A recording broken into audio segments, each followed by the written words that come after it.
First tonight, we're learning new details in the officer-involved shooting death of a man who was armed with what he said was a bomb. Target 8 investigator Ken Colker was at the scene in Muskegon County in May when a Michigan State police trooper fired the shot that killed Jonathan Jurecki. Here's the latest. These reports obtained through a public records request show the steps the state police say they took to try to get Jonathan Jurecki to surrender. They also show the move they say he made that led to his death. Shortly after the 4-hour standoff, state police provided few details on what prompted the fatal shooting in Muskegon County's Blue Lake Township.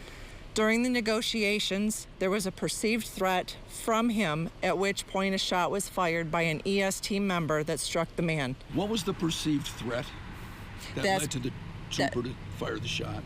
That's still part of the investigation, Ken, and that would be, it's an excellent question that will come out later. The 60-plus pages of state police reports are providing more details. Police say that Jurecki's mom had called them on May 25th to report that her 44-year-old son was home and that she did not feel safe. Reports show he had a history of mental illness and had been investigated previously for making suspected bombs. Not far from the home he shared with his mom, state police spotted him, shirtless and barefoot. He ran into the woods, came out carrying a bag above his head, and when ordered at gunpoint by police, dropped face down in a ditch where he stayed for 4 hours. Police say that wires from that sack were wrapped around his left wrist. Police quoted him as saying, quote, "I'll blow us all up if you try taking me." They tried negotiating, but say he responded with more threats and demanded to talk with the FBI. State police called in their emergency support team and bomb squad. They say that during the negotiations, he frequently fell asleep and woke back up. While other troopers stayed back, some approached him in an armored vehicle. More negotiations, a recorded message from his mother, more threats.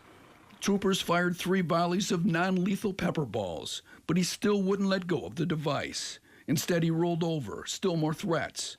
Quote, "I'm going to kill us all." Minutes later at 7:43 p.m., 4 hours after the standoff began, state police say that Jurecki began to roll and appeared to be trying to stand up while holding the device. That's when a member of the EST fired a single sniper shot, hitting him in the head. One trooper watching with binoculars wrote that Jurecki got up in a, quote, "aggressive manner and looked as if he was going to throw the bag at the armored vehicle." Troopers said they had no choice. One trooper wrote, "We were not able to let Jurecki stand up and flee from his location. If this were to happen, we, as well as every person on scene or in the immediate area, were at risk of death or great bodily harm."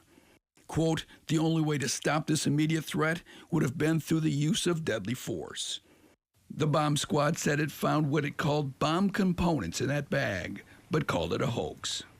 The state police say they're still investigating the case and will turn it over to the Attorney General's office to determine if the shooting was justified. I'm Target 8 investigator Ken Colker.